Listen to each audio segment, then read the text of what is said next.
ሰላም ጤና ይስጥልን ውድ ሪፖርተር ተከታታዮች የሰዓቱን ዜናዎች ቀጥዬ አሰማችኋለሁ።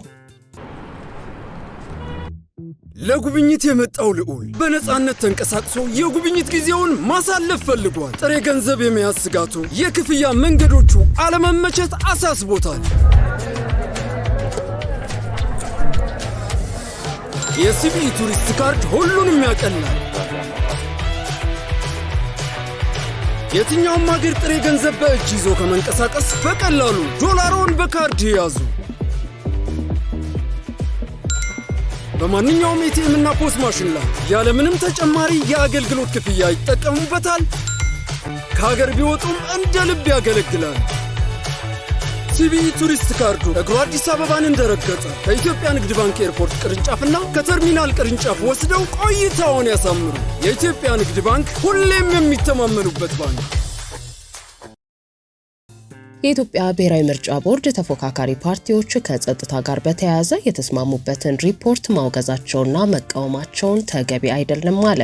የኢትዮጵያ ብሔራዊ ምርጫ ቦርድ መጪውን 7ኛው ሀገር አቀፍ ምርጫ ለማካሄድና የጸጥታና የፖለቲካ ምህዳር አመችነትን በተጨባጭ ለመገምገም በማለት ከአንድ ወር በላይ በ9 ክልሎች ውስጥ በተለዩ አካባቢዎች ከተደረገ ክትትል በኋላ ይፋ የተደረገው ሪፖርት በፖለቲካ ድርጅቶች ተቃውሞ ገጥሞታል። ከመንግስት አካላት በቀረበው የጸጥታ ግምገማ ላይ ቅሬታ ካላቸው የፖለቲካ ፓርቲዎች፣ ከሲቪል ማህበረሰብ ድርጅቶች እንዲሁም ከቦርዱ የተውጣጡ አባላትን የያዘው የክትትል ቡድን ግንቦት 6 ቀን 2018 ዓ.ም ይፋ ባደረገው ሪፖርት በአንዳንድ ክልሎች ተጨባጭ እውነታን የሚያሳይ ሪፖርት ቢቀርብም በተለይም አማራና ኦሮሚያ ክልሎች ላይ የቀረበው ሪፖርት ውድቅ እንዲደረግ ትብብር ለኢትዮጵያ አንድነት ጠይቋል። ሪፖርተር ከተለያዩ በሪፖርቱ መድረክ የተሳተፉና የክትትል ቡድን ውስጥ ከነበሩ ምንጮች እንደተገነዘበው የአማራና ኦሮሚያ ክልል ከ90 በመቶ በላይ ለምርጫ አስቻይ ናቸው መባሉ የተገለጸ ሲሆን ትብብር ለኢትዮጵያ አንድነት እንዳስታወቀው በሪፖርቱ ሁለቱ ክልሎች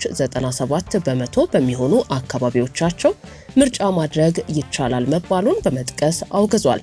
የኢትዮጵያ ብሔራዊ ምርጫ ቦርድ በጉዳዩ ላይ ከሪፖርተር ለቀረበለት ጥያቄ ምላሽ ሲሰጥ የጸጥታ ሁኔታን የተመለከተ ሪፖርት የተሰበሰበበትም ሆነ የቀረበበት አግባብ የፖለቲካ ፓርቲዎችም የተሳተፉበት መሆኑን በመግለጽ ከትብብር ለኢትዮጵያ አንድነት ቅንጅት የተወከሉ የክትትል ቡድኑ አባልም ጭምር የተቀበሉት ሪፖርት መሆኑን አስታውቋል። ትብብሩ በመግለጫው በጸጥታ ስጋትና በምርጫ አስቻይነት ላይ በተደረገው ክትትል በደቡብና በቤንሻንጉል የተንቀሳቀሰው ቡድን የተሻለና መሬት ላይ ካለው እውነታ ጋር የተቀራረበ ሪፖርት አቅርቧል ያለ ሲሆን በቅንጅቱ ግምገማ ደግሞ አማራ ክልል ሙሉ በሙሉ ወይንም በጣት የሚቆጠሩ ከተሞች በስተቀር እንዲሁም በኦሮሚያ ክልል ከፊሉ ወይንም ከዋና ዋና ከተሞች ወጣ ብለው ባሉ አካባቢዎች ምርጫ ለማካሄድ አስቻይ ሁኔታ እንደሌለ የተገለጸ ሲሆን የሁለቱ ክልሎች የክትትል ውጤት በቅንጅቱ በኩል ውድቅ በመሆኑ ቦርዱ እንዳይቀበለው ሲል ጥሪ አቅርቦ ነበር።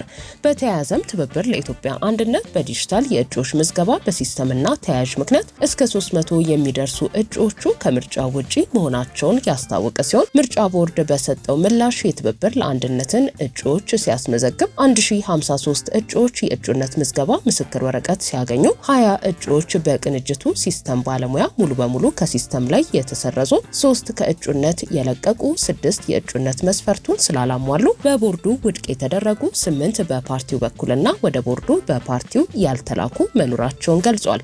ቅንጅቱ በጥያቄው ላይ ያቀረበው ከ250 እስከ 300 የሚደርሱ እጩዎቹ ከምርጫው ውድቅ ተደርገዋል በማለት የገለጸው የተሳሳተ መረጃ ነው ያለው ቦርዱ በአጠቃላይ ለውድድር የቀረቡ የፖለቲካ ፓርቲዎች በሙሉ ውድቅ የሆኑባቸው እጩዎች ድምር እንኳን ከተጠቀሰው ቁጥር እጅግ ያነሰ ነው ሲል አስታውቋል።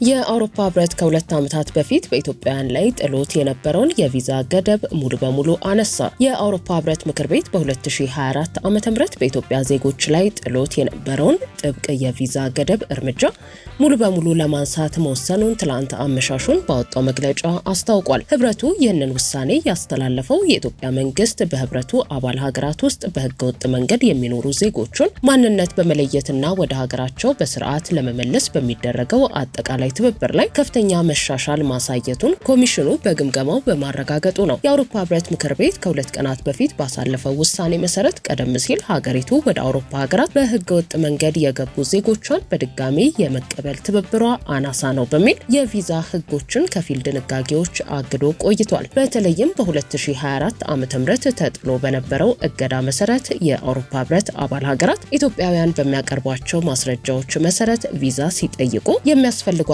የተወሰኑ ቅድመ ሁኔታዎች ማንሳት እንዳይችሉ ተከልክለው ነበር።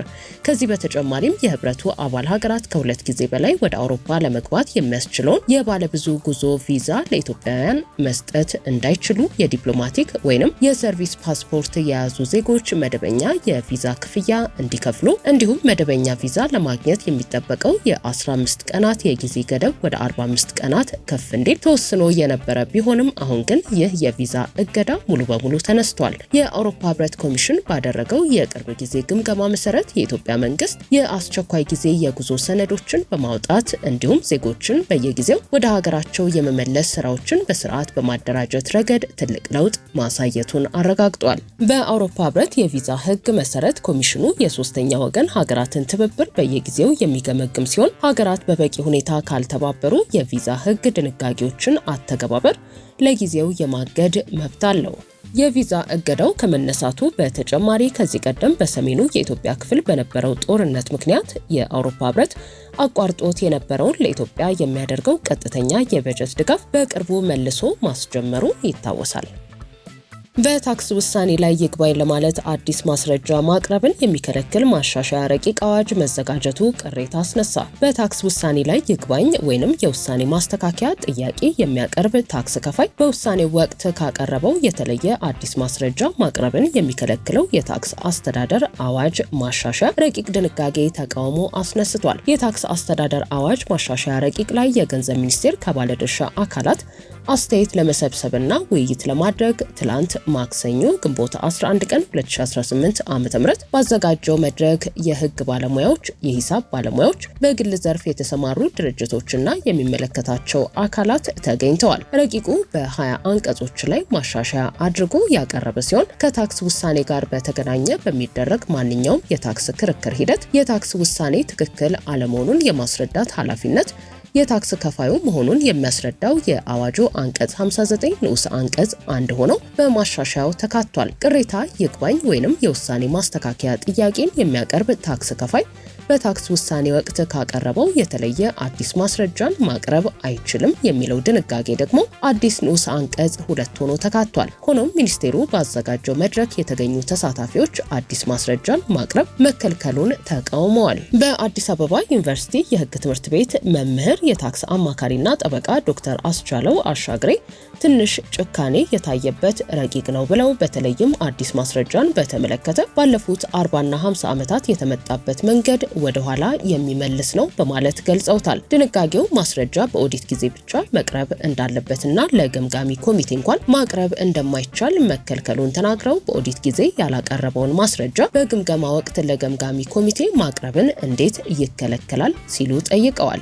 ረቂቅ ማሻሻያው ያካተታቸው አንዳንድ አንቀጾች የታክስ ከፋዩ ጥያቄዎች የሚመልሱ መሆናቸውን በመግለጽ ጥያቄያቸውን የጀመሩት አቶ ሸሂር ሼሜሎ የተባሉ ተሳታፊ አሁን ባለው የኦዲት ስርዓትና የታክስ አስተዳደር ይህን ያህል ኃይል ለታክስ ባለስልጣኑ መስጠት ታክስ ከፋዩን መግደል ነው ያሉት ተሳታፊው ከህግ ተገዥነት ለማስወጣት በር የሚከፍትና ሰው ራሱን እንዳይከላከልና ወደ ፍርድ ቤት እንዳይሄድ የሚያደርግ መሆኑን አስረድተዋል። በማሻሻያ ረቂቁ የተካተተው ሌላው ድንጋጌ የግልግል ስርዓትን እንደ አንድ የታክስ አለመግባባት መፍቻ መንገድ መጠቀምን የሚመለከተው ሲሆን ተግባራዊ የሚደረገውም በታክስ ከፋዩና በባለስልጣኑ መካከል በሚደረግ ስምምነት መሆኑ ተደንግጓል። ገላጋይ የሚሆነው አካል በታክስ ባለስልጣኑ እንደሚመደብና ይህ አካልም ውሳኔ የመስጠት ስልጣን እንደሌለው ነገር ግን የግልግል ሂደቱን እንደሚያመቻች ተገልጿል።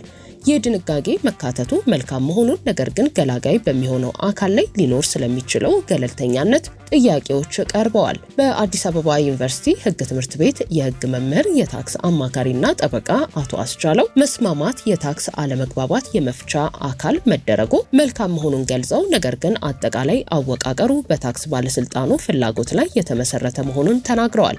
በቀረቡት ጥያቄዎች ላይ ማብራሪያቸውን የሰጡት የገንዘብ ሚኒስቴር የታክስ ጉዳዮች አማካሪ አቶ ዋሲሁን አባተ አዲስ ማስረጃ መቀበልን በሚመለከት በረቂቅ አዋጁ መረጃውን አንቀበልም የሚል ድንጋጌ አለመኖሩንና አዲስ ማስረጃ ተቀባይነት ሊያገኝ የሚችለው ሰነዱ ያለመታየቱ በግብር ከፋዩ የታክስ ዕዳ ላይ ከፍተኛ ጫናን የሚያስከትል ከሆነ ታክስ ከፋዩ ሰነዱን ያገኘው የግብር ውሳኔ ከተሰጠ በኋላ ከሆነ ወይንም ሰነዱ ያልቀረበው ከአቅም በላይ በሆነ ምክንያት ከሆነ የሚሉ ድንጋጌዎች መካተታቸውን አስታውሰዋል። ተጠንቅቃችሁ ሂሳባችሁን ያዙ ያሉት አማካሪው የድርጅት ባለቤቶችና ስራ አስኪያጆች የሚጠነቀቁት የግብር ማስታወቂያ ውሳኔ ሲደርሳቸው መሆኑንና ይህ አሰራር በዓለም ላይ የሌለ ነው ብለዋል። ታክስ ከፋዩ በታክስ ዕዳው ላይ ከፍተኛ ጫናን የሚያስከትል አዲስ ማስረጃ ያቀረበ ከሆነ በታክስ ሕጉ መሰረት ሰነዱ በታክስ አወሳሰን ወቅት አስቀድሞ ባለመቅረቡ ምክንያት ሊከፈል ይገባ የነበረውን የታክስ ዕዳ 20% ቅጣት